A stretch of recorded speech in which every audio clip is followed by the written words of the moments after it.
Assalamualaikum anak-anak ibu semua. Apa kabar sayang? Alhamdulillah, luar biasa, Allahu Akbar. Materi kita hari ini adalah belajar efektif dan efisien, bagian kedua. Mari sama-sama kita lihat PowerPoint dan video berikut ini.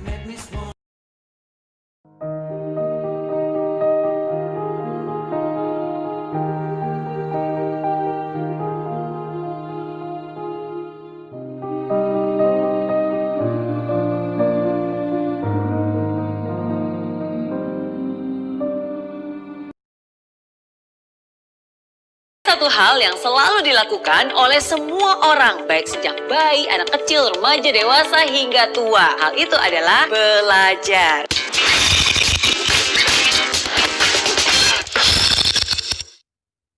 Belajar itu nggak mengenal waktu, nggak juga mengenal umur. Baik di sekolah, kuliah, tempat kerja, maupun sampai tua sekalipun, semua orang harus terus belajar. Karena belajar itu juga bisa mendewasakan kita. Tapi ingat loh, belajar juga nggak boleh sembarang belajar. Belajar juga harus dengan cara yang benar. Ada 5 hal yang harus kamu lakukan supaya kamu bisa belajar dengan cara yang benar. Pertama, mindset yang benar. Sama seperti ketika kamu sebelum berolahraga, kamu kan juga harus melakukan pemanasan dulu nih. Sama juga dengan belajar. Sebelum belajar pun harus ada yang dipersiapkan terlebih dahulu. Yang harus dipersiapkan adalah mindset atau cara berpikir kita. Pikiran kamu harus dibenarkan dulu nih. Bagikan gelas kosong yang siap menerima, bagikan spons yang siap menyerap. Pikiran kamu juga harus terbuka. Jangan belum apa-apa udah antipati duluan. Jangan belum apa-apa kamu sudah memblok dan bilang, udah tahu, nggak perlu, ini kan caranya beda. Kalau komentar kamu seperti itu tuh, kamu juga nggak akan bisa untuk menerima semua pembelajaran yang akan masuk ke dalamnya. Walaupun mungkin ada yang berbeda, jangan ditolak dahulu, tapi harus dicerna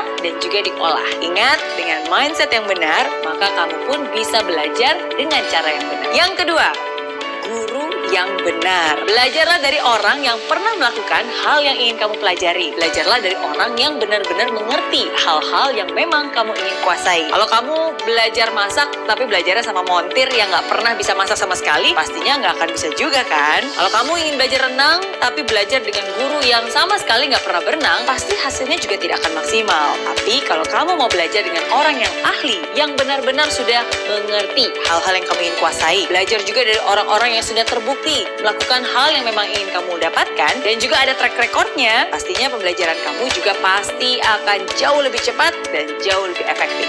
Yang ketiga, waktu yang benar. Belajar itu juga butuh yang namanya waktu. Nggak bisa nih semua dikebut dalam semalam. Walaupun emang sih ada istilah SKS alias sistem kebut semalam. Atau istilah the power of kepepet.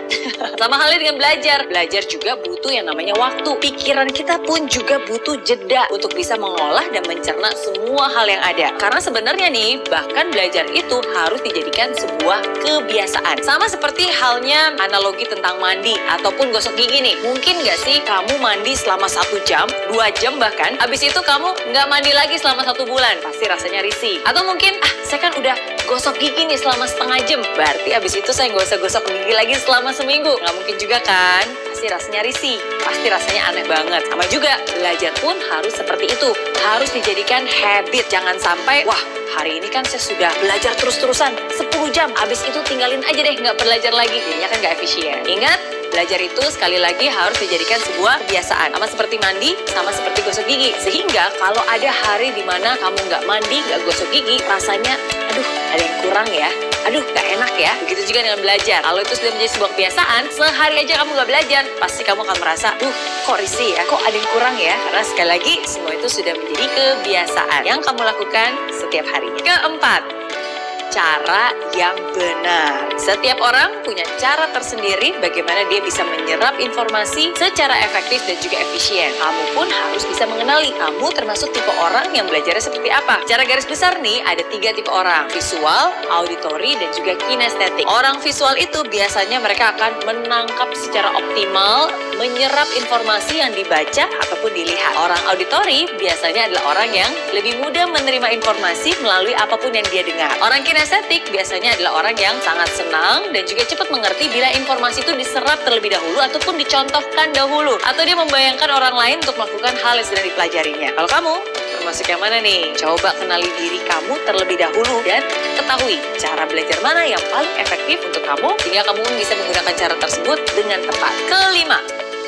lingkungan yang benar. Ada orang yang suka ketenangan dalam belajar, harus tenang banget. Bahkan ada suara nyamuk lewat aja, waduh, mengganggu konsentrasi. Tapi ada juga nih orang yang suka belajar dengan menggunakan musik. Jadi saat belajar dia harus mendengarkan musik, baik itu musik klasik, musik pop, atau bahkan musik rock. Bebas. Apapun itu, yang paling penting adalah kamu tahu yang mana yang membuat kamu bisa lebih efektif untuk belajar. Ada juga nih orang yang suka belajarnya sendirian. Ada juga orang yang suka belajar secara berkelompok, biar ada teman yang diajak diskusi katanya. Boleh-boleh aja, nggak ada salahnya. Yang penting kamu sendiri tahu apakah dengan cara itu pembelajaran kamu bisa efisien atau enggak. Dan yang paling penting, apapun itu, pastikan kamu juga sudah berada di lingkungan yang positif. Karena dengan siapa kamu bergaul saat ini, itu akan mempengaruhi masa depan kamu. Jadi itu dia 5 hal yang harus kamu ketahui. Jadi ingat, walaupun kamu suka belajar, nggak boleh sembarang belajar ya. Karena belajar juga harus dengan cara yang tepat. Mindset yang benar, cari guru yang benar, gunakan waktu yang benar, dengan cara yang benar, dan pastinya di lingkungan yang benar. Oke? Gimana? Sudah paham belum? Jika anak-anak ibu ingin bertanya, bisa melalui e-learning di layanan penguasaan konten. Terima kasih anak-anak ibu semuanya. Masih semangat dan tetap semangat kan nak? Alhamdulillah. Ibu akhiri pertemuan kita pada hari ini dengan mengucapkan hamdalah, alhamdulillahirabbil alamin. Assalamualaikum warahmatullahi wabarakatuh.